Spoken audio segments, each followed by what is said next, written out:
Good morning.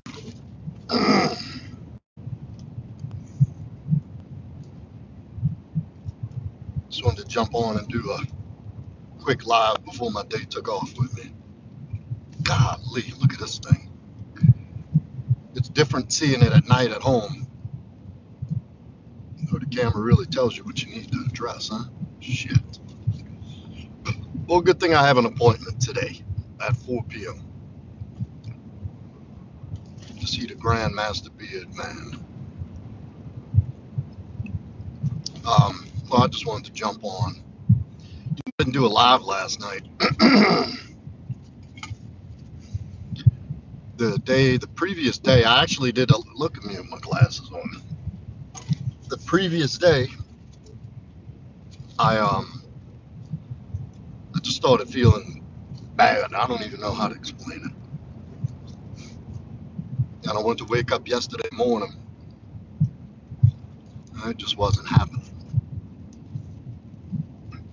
I'll confess, I stayed in bed until 4 p.m. 4 p.m. But I needed it. Obviously, I needed it.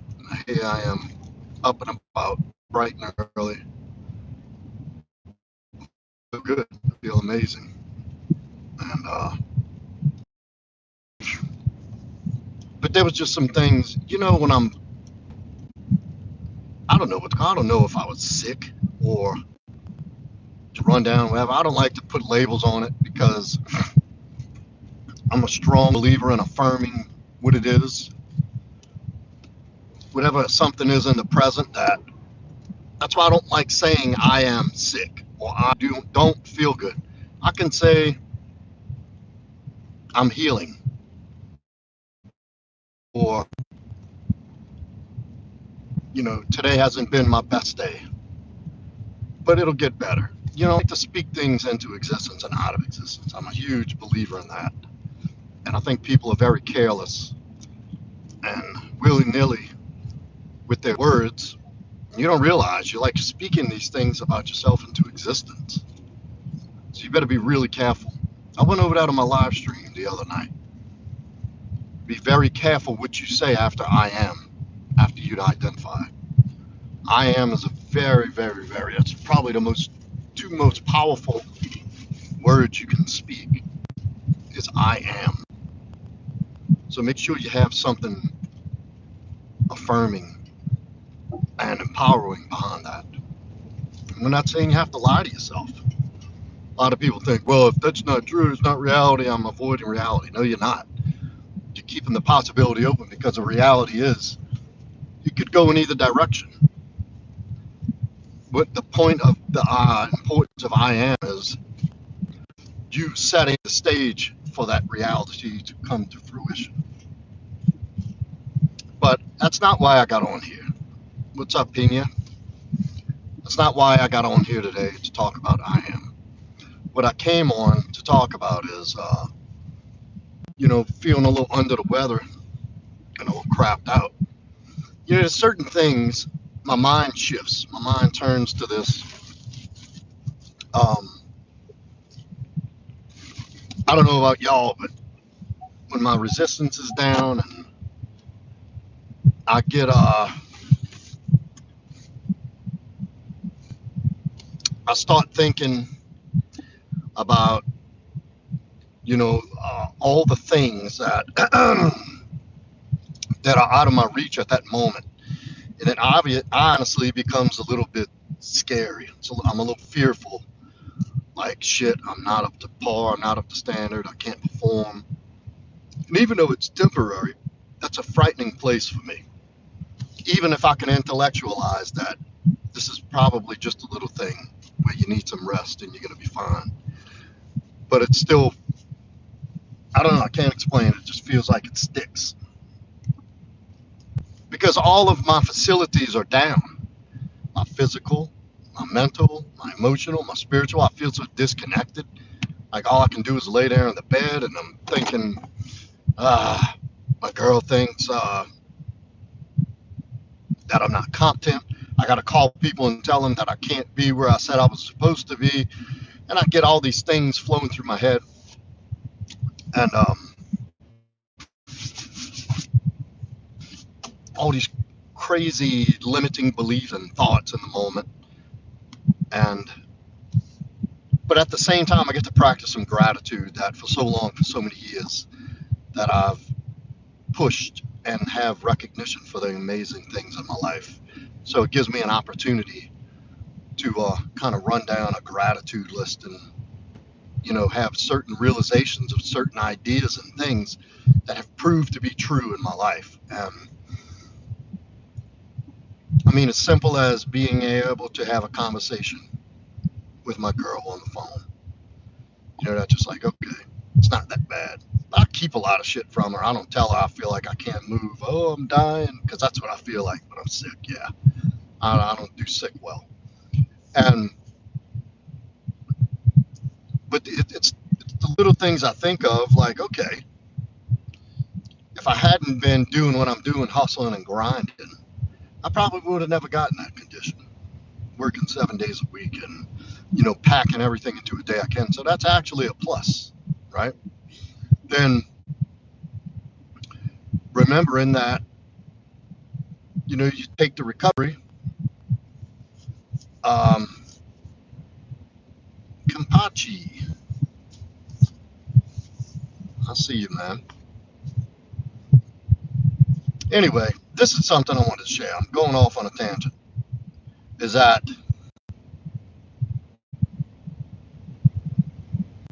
this is something I face pretty often, and it's something really powerful that keeps me plugged in. And I got to give credit to Alex Hormozy. I don't know if y'all keep up with him or even aware who he is. He's a brilliant young man, business owner, self-made, but he has this amazing perspective of life. Some people agree, some people don't agree with him, that he's a little too harsh and he's a little bit too plugged into the idea that he needs to do better and better to show people that he's doing better. I don't necessarily agree with that. I think he's more into tapping into his full potential and getting the most out of life that he can while he's here. And that's something I strongly support and strongly agree with. And it's something I work on every day. But one of his thoughts, and this is something that's stuck with me, is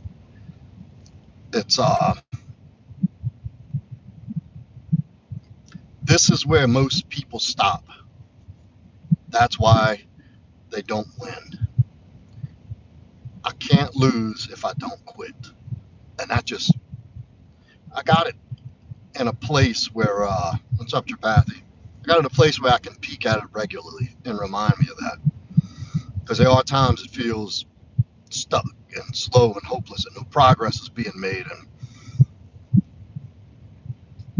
it's easy to forget. It's easy to forget when you are in a place like that, to think it's easy to forget that the people who've made it had to go through those same experiences, and the people who have made it big and accomplished great things have all been in that place. And the difference is they didn't quit. They didn't quit when they didn't have evidence that things were going to be fine and things were going to work out better than they expected. They didn't have evidence that they wasn't going to just fall flat on their fucking face and lose.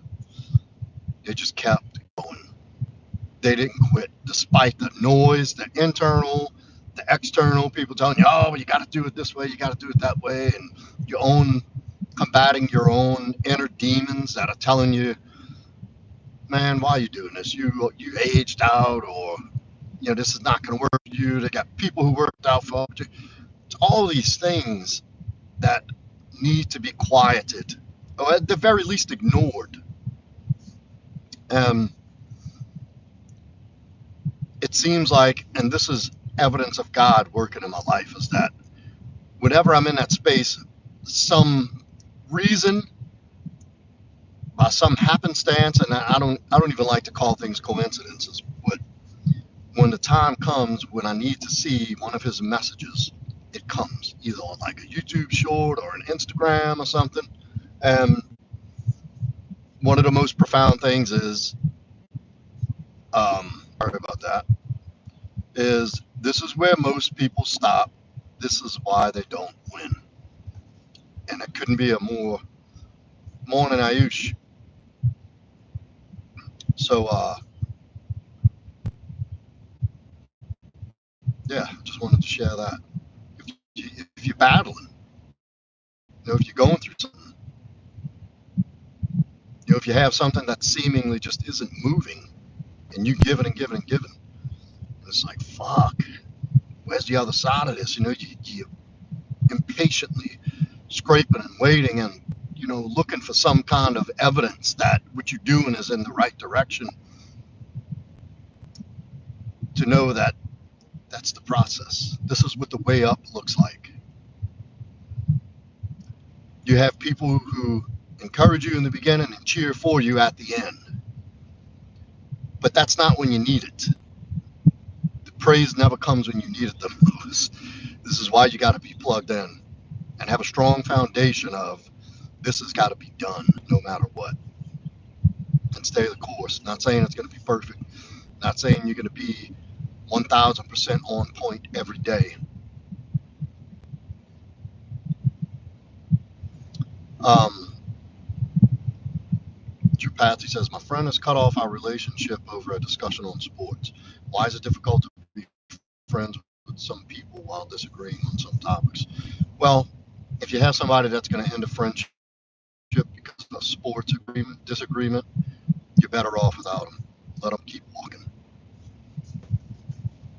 So you'll find that most people are very biased and prejudiced against anything that doesn't align with their views. That's just society at large. So I chose to have people in my life that we cannot see eye to eye on certain things and still have a fundamental human respect for one another. And that's it. You do you, I'll do me. Treat me right, I treat you right. I don't give a shit who you vote for, if your sexual orientation, any of that shit. I really don't care. Treat me like a good human, and I'll treat you like a good human. And we'll support each other on the journey. Especially something as menial as sports. That tells me that person is an empty vessel. And why would you want to be associated with people like that anyway? They'll never be able to receive. Look at this, y'all. I got a bird sitting right here. He flew off.